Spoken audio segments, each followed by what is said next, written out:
Hola chiquillos, ¿cómo están? Espero que todos se encuentren muy bien en sus casas, sin ninguna novedad.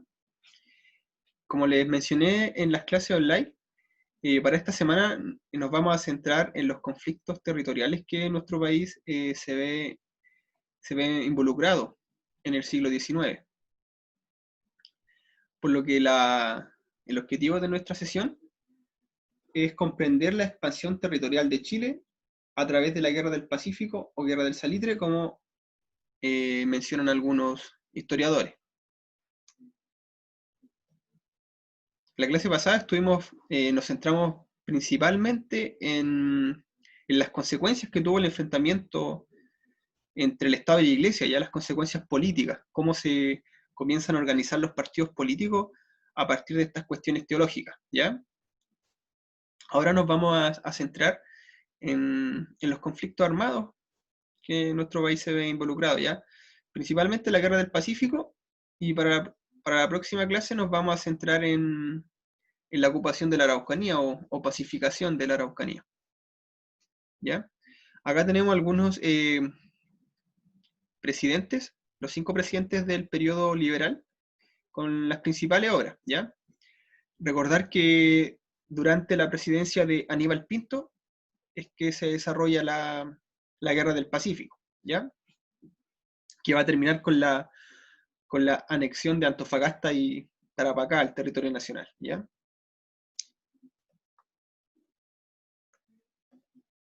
Bueno, acá tenemos algunos antecedentes del conflicto que se ve involucrado en nuestro país, ¿ya?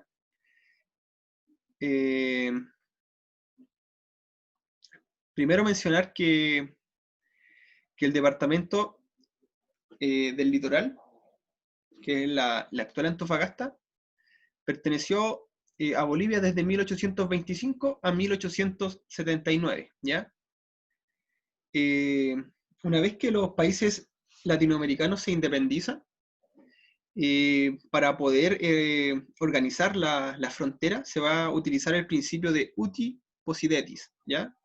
Este principio establece que los estados que se conformaron a partir de la independencia van a respetar las fronteras de la antigua colonia, ¿ya? O las fronteras que se habían originado a partir de los virreinatos que existían en América Latina, ¿ya?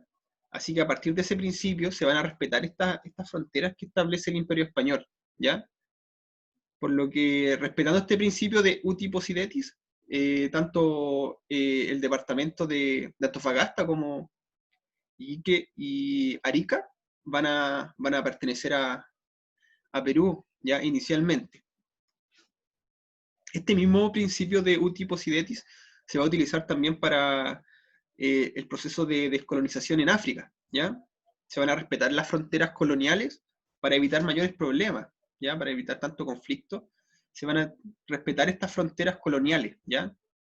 Es lo que va a ocurrir tanto en la independencia de las colonias latinoamericanas como el proceso de descolonización africana, ¿ya? Bueno, inicialmente la mayoría de la población era de origen chileno, ¿ya? En el departamento de Antofagasta. Un gran porcentaje de la población era de origen chileno. Y a mitad del siglo XIX se comienza ya a explotar la riqueza del guano de forma inicial. A fines del siglo XIX va a ser la riqueza del salitre, ¿ya? Mientras que en 1870 la mina de Caracoles va a generar toda una suerte de fiebre de plata en la zona de Atacama, ¿ya? Por la gran ley minera que tiene este yacimiento. Por ejemplo, acá podemos ver el antiguo puerto de Cobija, que era el puerto principal de Bolivia en el departamento de Antofagasta.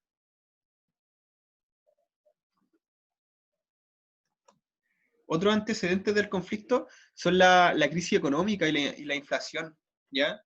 Todos los países de la región se ven severamente afectados por la crisis de 1870, ya cuando se desmoronan, nosotros mencionamos un poquito este tema de la crisis económica, cómo se desmorona el precio de las materias primas a nivel internacional, ¿ya? Recuerden que cada cierto tiempo el capitalismo tiene estas crisis cíclicas, que se ven severamente afectados los países, ya principalmente los países exportadores de materias primas, como lo era Bolivia, como lo era Perú, Chile también. Así que los tres países van a estar inmersos en esta crisis económica, van a tener una gran inflación y el desorden crediticio también. ¿Ya? Se va a ver severamente afectada la economía de estos países. Un pionero chileno llamado José Santos Osa, en 1860 va a descubrir el salitre en Atacama, ¿ya? O sea que van a ser pioneros chilenos, empresarios chilenos los que inicialmente van a comenzar a explorar este territorio y van a comenzar a descubrir las grandes riquezas que tiene, ¿ya? De esta misma manera van a comenzar a llegar inversionistas chilenos que van a desarrollar la industria del salitre, ¿ya? Por ejemplo, acá tenemos una imagen que representa la industria salitrera en el norte, ¿ya? Que de forma inicial fue promovida por capitales chilenos, ¿ya? Y así que tiene mucha importancia esta expansión, ¿ya? Como de, antes del Estado llegaron los privados, llegaron la población, mucho antes de que ocurriese la Guerra del Pacífico, ¿ya? Así que ese es el antecedente inicial de este conflicto. La ocupación del territorio por medio de población civil y de empresarios, ¿ya? Bueno, las disputas con Bolivia se van a iniciar en la década del 40 del siglo XIX, ¿ya? Como ya les mencionaba, en el territorio boliviano se van a establecer una gran cantidad de capitales chilenos, ¿ya? Varias compañías chilenas van a comenzar a trabajar, a explotar el salitre en este lugar, el salitre y el guano. Bueno, el guano se va a iniciar su explotación en 1846 y el salitre se va a iniciar su explotación en 1866, ¿ya? A raíz del surgimiento de estos capitales o estos inversionistas en el lugar, es que Chile y Bolivia van a firmar un tratado, ¿ya? Un tratado en 1866, donde se establece como límite el paralelo 24, que es el que aparece acá, ¿ya? Ese va a ser el paralelo que van a establecer como frontera, ¿ya? Este de acá, el paralelo 24. Y al mismo tiempo se va a establecer una medianía económica, ¿ya? Esto quiere decir que se van a repartir todos los impuestos derivados del guano como del salitre, desde los paralelos 23 al 25, ¿ya? Se van a repartir en igualdad de condiciones, mitad para Chile, mitad para Bolivia, los impuestos que provienen de esta industria, ¿ya? Así que se va a establecer esta medianía económica. Se va a establecer un nuevo tratado en 1874 entre Bolivia y Chile y que va a establecer que los impuestos no se van a subir durante 25 años, ¿ya? Ojo con este tratado, porque el no respeto de este tratado de 1874 va a ser la causa bélica que va a tener Chile como la causa internacional para poder declarar esta guerra, para que sea una guerra legítima, podríamos decir, ¿ya? Que Bolivia no respetó este tratado, así que Chile, para resguardar sus capitales, resguardar los capitales de los privados chilenos, se vio enfrascado en esta guerra, ¿ya? Porque Bolivia no habría respetado este tratado, ¿ya? Bueno, miren, acá tenemos los tratados de 1866 y el tratado de 1874, ¿ya? El tratado de 1866 se va a fijar, como les comentaba recién, la frontera en el paralelo 24 y se va a establecer una zona económica compartida, ¿ya? Que va a ser entre el paralelo 23, que está a la altura aproximadamente de Mejillones en la actualidad, hasta aproximadamente el paralelo 25 a la altura de Taltal, ¿ya? Entonces los impuestos que se recauden de esta zona se van a repartir en partes iguales, tanto para Chile como para Bolivia, ¿ya? El tratado de 1874 va a derogar obviamente el tratado anterior y va a mantener ¿cómo se llama? El paralelo 24 como el límite entre ambos países, ¿ya? Que se encuentra acá, ¿ya? Un poquito más abajo de Antofagasta. Chile va a renunciar a los tributos que estaban al norte del paralelo 24, o sea, esta medianía que existía antes va a quedar obsoleta. Eso sí, Bolivia se va a comprometer a no fijar nuevos impuestos sobre los productos y personas establecidos en la zona por 25 años, ¿ya? Ese va a ser el compromiso entre Chile y Bolivia, ¿ya?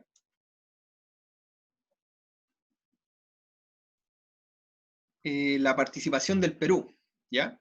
En 1873, la crisis económica, la misma crisis que nos golpeó en los años 70 a nosotros, del siglo XIX, va a afectar a Perú también, ¿ya? A raíz de esta crisis económica, el gobierno de Perú se va a ver en la obligación de establecer un monopolio sobre el salitre, ¿ya? Esto significa que van a nacionalizar todas las empresas o compañías que estuvieran en el territorio peruano, ¿ya? Van a ser nacionalizadas. Bolivia desestima el tratado de 1866 buscando recuperar el territorio en disputa, ¿ya? Lo que le va a llevar a firmar este tratado, un tratado secreto con Perú, ¿ya? Algo muy similar que acontece con la Confederación, ¿ya? La Confederación igual, la Confederación Perú-Boliviana, también vemos cómo Perú y Bolivia firman un tratado secreto, ¿ya? Así que es como la misma lógica también. Con las intenciones de respetar, o sea, de volver a recuperar este territorio, Bolivia va a renunciar al tratado de 1866 y va a firmar un nuevo tratado en secreto con Perú, ¿ya? En 1875 se establece la ley de las expropiaciones de las oficinas salitreras en territorio peruano, ¿ya? Por ejemplo, acá podemos ver unas imágenes del Morro de Arica. Acá se alcanza a ver la bandera peruana, cuando todavía el territorio pertenecía a Perú. Lo mismo acá con la Plaza Prat, que se encuentra en Iquique, ¿ya? Ustedes, si tienen la suerte de ir a Iquique, podrán visitar esta torre, ya que fue construida en la época cuando el territorio era peruano todavía, ¿ya? De hecho, esto, muy poquitos años que se iniciara la Guerra del Pacífico, se terminó de construir esta torre, ya que es un monumento histórico de nuestro país. Bueno, el estallido del conflicto, ¿ya? Hilario Daza, que es el presidente de Bolivia, desconoce los tratados vigentes, ¿ya? Y va a imponer hartas contribuciones a las compañías, la principal compañía que se encontraba en este territorio, era la compañía chilena de salitres de Antofagasta, ¿ya? Así que esta empresa va a ser la que se va a ver más afectada por el desconocimiento de los tratados vigentes, ¿ya? Se le van a aumentar los impuestos. Obviamente esta empresa se va a negar a pagar estos impuestos, aduciendo que existe un tratado. Como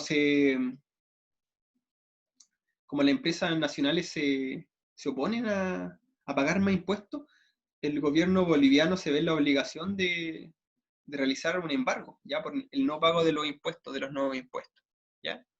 El día que se va a llevar a cabo este embargo de la compañía chilena de salitres de Antofagasta, es que las tropas chilenas ocupan la ciudad, ¿ya? Por ejemplo, acá podemos ver la ocupación de Antofagasta por el ejército chileno, ¿ya? En abril de 1879, Chile va a declarar la guerra a Bolivia y Perú, ¿ya? Por ejemplo, acá podemos ver un diario. Este me parece que es un diario peruano. El 14 de febrero, tropas chilenas tomaron por asalto el puerto de Antofagasta. Mejillones y caracoles en poder del invasor. Por ejemplo, acá miren. Todo el pueblo con el gobierno para defender la patria, ¿ya? Viva Bolivia, viva el Perú. Abajo Chile, ¿ya? Por ejemplo, acá tenemos una fuente histórica que menciona cómo es percibido Chile en ambos países como un invasor, ¿ya? Eso igual no, es importante tenerlo presente. Bueno, los presidentes que estaban gobernando en los países respectivos, por ejemplo, tenemos en el caso peruano, estaba Mariano Ignacio Prado, ¿ya? Él era el presidente del Perú. En el caso chileno es Aníbal Pinto, y en el caso de Bolivia es Hilarión Daza, ¿ya? Este fue el personaje que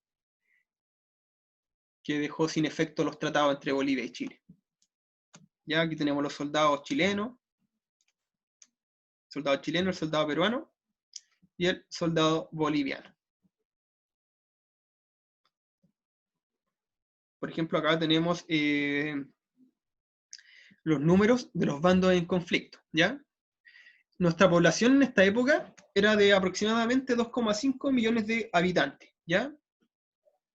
En cambio, en Perú existían 3 millones de habitantes, ¿ya? En tanto en Bolivia 2 millones. O sea que ambos países formaban 5 millones de habitantes en total. En cambio, Chile solamente 2.500.000 habitantes, ¿ya? Así que estábamos en una serie de desventajas, ¿ya? En cuanto a la población. En cuanto al ejército, acá también hay una diferencia bastante abismante igual. Por ejemplo, el ejército chileno contaba con solamente 2.500 hombres, ya el ejército profesional. El poder naval, principalmente eran 2 acorazados y algunas fragatas, ¿ya? Y algunas corbetas antiguas también. En tanto, el ejército del Perú se componía de 8.000 hombres, ¿ya? El poder naval, ellos tenían 4 acorazados, ¿ya? Uno de ellos es el famoso Huáscar. Y también tenían varios transportes y corbetas, ¿ya? El ejército de Bolivia tenía más de 3.000 hombres, y ellos no contaban con un poder naval, ¿ya? Solamente Perú y Bolivia tenían armada en esta época, ¿ya? Bueno, esto lo vamos a revisar con mayor detención el día que tengamos la clase, ¿ya? Las campañas, la campaña marítima. El conflicto se va a dividir en 2 campañas, ¿ya? La primera es la campaña marítima, que es el inicio de la guerra, y después vamos a tener la campaña terrestre que va a durar varios años, ¿ya? Y va a terminar con la ocupación de Lima por parte del ejército chileno.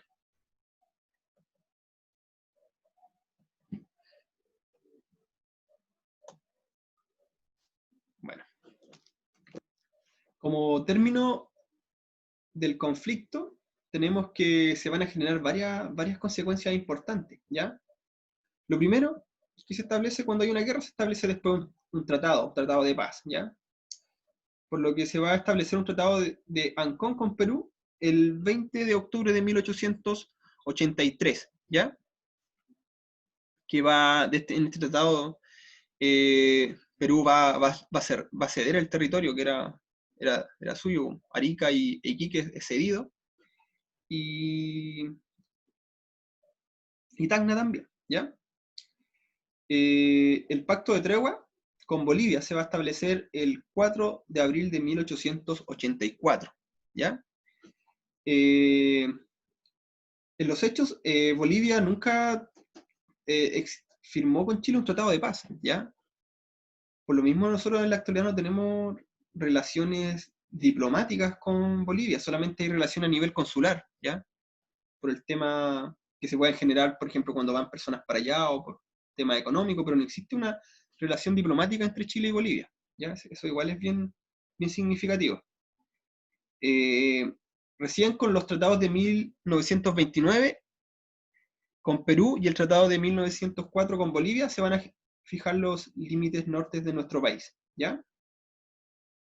A raíz de este conflicto, Chile se va a convertir en una gran potencia militar y también económica en todo lo que es el Pacífico.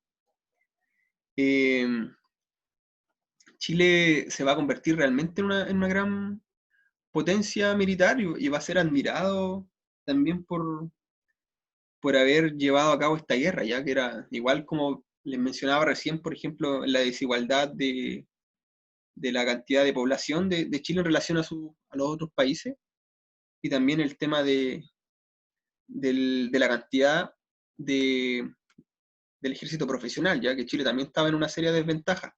A pesar de todas estas desventajas numéricas, Chile logra posicionarse y derrotar a dos países, ¿ya? Igual hay que mencionar que Chile contó con el apoyo inglés, ¿ya? A medida que transcurría la guerra, Chile fue adquiriendo armamento de mucha mayor calidad que su oponente, ¿ya? Eso también es importante señalar.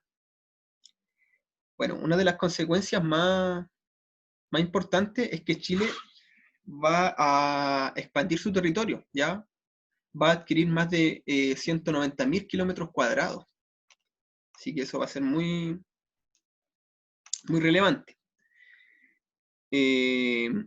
También para el caso chileno van a aumentar fuertemente las exportaciones del salitre y a raíz de esto los ingresos fiscales también. También se van a instalar muchas oficinas salitreras a partir de esta fecha, ¿ya?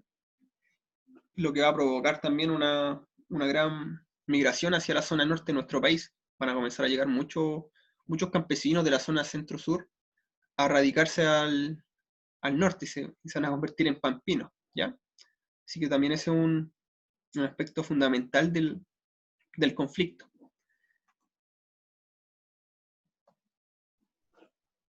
Acá, por ejemplo, tenemos algunas de las consecuencias, que Chile adquiere más de 190.000 kilómetros cuadrados, ¿ya?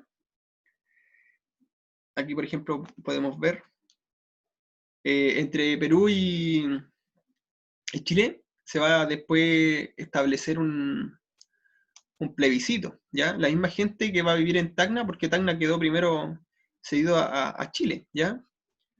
Pero el mismo tratado va a establecer un mecanismo para que las mismas personas decidan, ya tanto en Arica como en Tacna, ellos van a decidir si quieren quedarse en el lado chileno o en el lado peruano.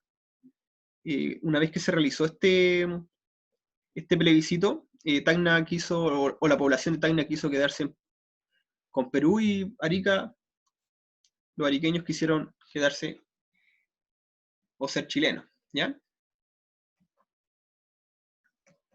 Bueno, aquí tenemos otras de las consecuencias. La importancia del cobre en nuestra economía actual, ¿ya? Por ejemplo, Chile llegaba hasta acá, prácticamente, ¿ya? Tal.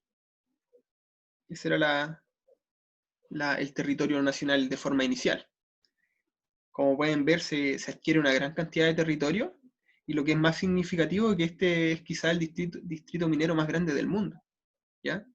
Donde se encuentra la mayor cantidad de cobre, y las reservas más grandes de cobre se encuentran acá en este territorio, ¿ya? Así que esa es quizá una de las consecuencias más importantes, y por eso genera tanto conflicto también hasta en la actualidad, ¿ya? Porque es un lugar sumamente rico, tiene muchos recursos económicos. Por ejemplo, ahora tiene el litio. Entonces imagínense ustedes lo que significa para Bolivia haber perdido sus territorios, ¿ya? Bueno, chiquillos, eso ha sido todo por esta sesión. Para la próxima clase vamos a ver más detalladamente este conflicto. Espero que todos se encuentren muy bien, y nos vemos el día martes, ¿ya? Cuídense mucho. Nos vemos, chicos. Chao.